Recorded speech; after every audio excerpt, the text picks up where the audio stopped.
বলছি আজকে আপনার সাংসদ হওয়ার পরে প্রথম ডিআরএম এর সঙ্গে যোগাযোগ হলো এবং আপনি নিজেও ভিজিটে এলেন, কি মূল বিষয় নিয়ে আপনি তুলে ধরলেন বা কি আলোচনা হলো?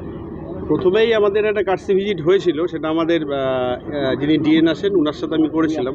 ডিআরএম সাহেব আজকে সময় দিয়েছিলেন এবং আমাদের যে আজকের ভিজিট, সেই ভিজিটের মধ্যে অনেকগুলো ইস্যুস রয়েছে। প্রথম হচ্ছে আমাদের অমৃত ভারত প্রকল্পে প্রচুর কাজ চলছে, সেগুলো নিয়ে আমাদের যেরকম আলোচনা হলো, লেটেস্ট পরিস্থিতি কী আছে, তার সাথে আমাদের রাধিকাপুর আমাদের জেলার সবচেয়ে বেশি ডিম্যান্ড, বিশেষ করে দিল্লির ট্রেন আর একটা দক্ষিণ ভারতের ট্রেন।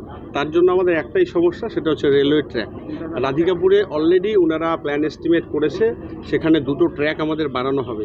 কিছু জমির সমস্যা রয়েছে, সেই ক্ষেত্রে জমির সমস্যা দীর্ঘদিনের, যদি আমাদের জমিগুলোর সমস্যা না মেটে সেই ক্ষেত্রে এখন আমরা ডালিমগাঁ যাচ্ছি। ডালিমগাঁ আমাদের রেলের অ্যাভেলেবেল ল্যান্ড রয়েছে, সেখানে আমাদের 2টো হোক 3টে হোক 4টে হোক ট্র্যাক হবে এবং সেই ট্র্যাক হলে সেখানে আমাদের ট্রেনগুলো থাকবে এবং দূরপাল্লার ট্রেনগুলো স্টার্টিং পয়েন্ট রাধিকাপুরই হবে, সেই ট্র্যাকের থেকে এসে রাধিকাপুরে চালু হবে।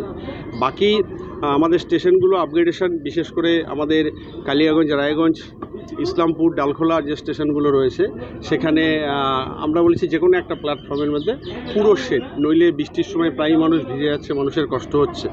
এবং কালিয়াগঞ্জে লিফট থেকে শুরু করে, রায়গঞ্জে লিফট থেকে শুরু করে, ইসলামপুর, ডালখোলা লিফটের ফ্যাসিলিটি করার জন্য, এবং তার সাথে আমাদের 3টে আমরা ওভারব্রিজের কথা বলেছি, একটা কালিয়াগঞ্জ, একটা রায়গঞ্জ, একটা আমাদের ইসলামপুর, সেগুলো হবে। আর আমাদের স্টেশনগুলো আপগ্রেডেশন হওয়া খুব দরকার। আর ডালিমগাঁর ক্ষেত্রে যেটা আছে, সেটা ডালিমগাঁ যদি আমাদের ট্র্যাক লাইন হয় অবশ্যই সেটা আপগ্রেডেশন হবে, আমাদের বাকি ছোট ছোট স্টেশনগুলো রয়েছে সেগুলোও আপগ্রেড হবে। আর প্যাসেঞ্জারদের ক্ষেত্রে যে সমস্ত সুবিধাগুলো ছিল প্রতিটা স্টেশনে যেগুলো দরকার, বিশেষ করে টয়লেট ব্লক, জল খাওয়ার ব্যবস্থা, আলো, এগুলোর উপরে গুরুত্ব দেওয়া হয়েছে। ঠিক আছে, আরেকটা ব্যাপার হচ্ছে যে এই যে কালিয়াগঞ্জ বুনিয়াদপুর রেল প্রকল্প নিয়ে কি কোনো আপডেট রয়েছে? আপডেট বলতে ডিআরএম সাহেব তো বললেনই, ওটা আগে বন্ধ হয়েছিল, সেটা এখন প্রসেসে আসে এবং কাজ শুরু হবে। দেখুন, একবারে তো সব কাজ সম্ভব না, ওটা যখন প্রসেসে হয়েছে আমাদের মাননীয় মন্ত্রী উনিও চেষ্টা করেছেন, যেহেতু দক্ষিণ দিনাজপুরের অংশটাই বেশি, আমাদের উত্তর দিনবাজার কিছুটা কম। আর বাকি কিছু অভিযোগ ছিল, আমাদের কালিয়াগঞ্জ স্টেশন নিয়ে বললেন যে সেখানে পুরনো কিছু ইট সোলিং হয়েছিল।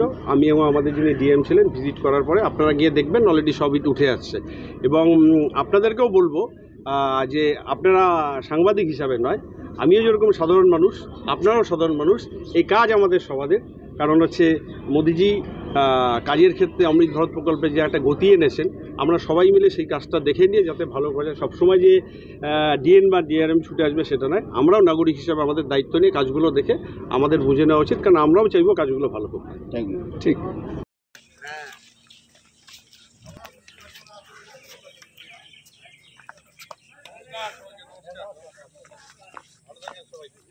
দেখা যাক, চেষ্টা হচ্ছে অফিস সব কিছু করে এটা এক্সটেনশন করা।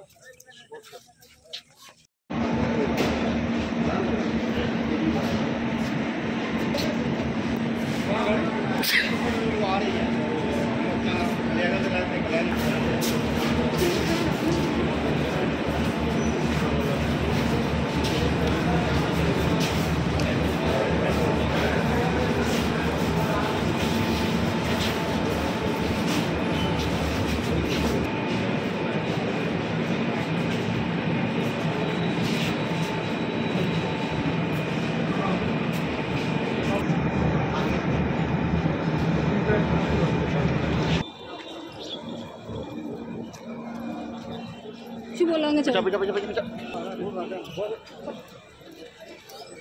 आगे चलो आगे।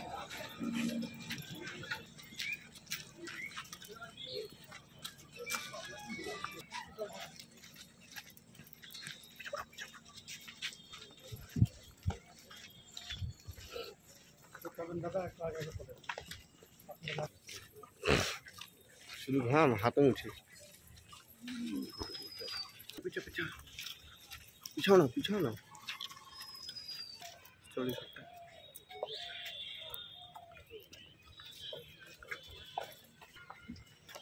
এটা আমিও দেখে দিয়েছি, আমি ওই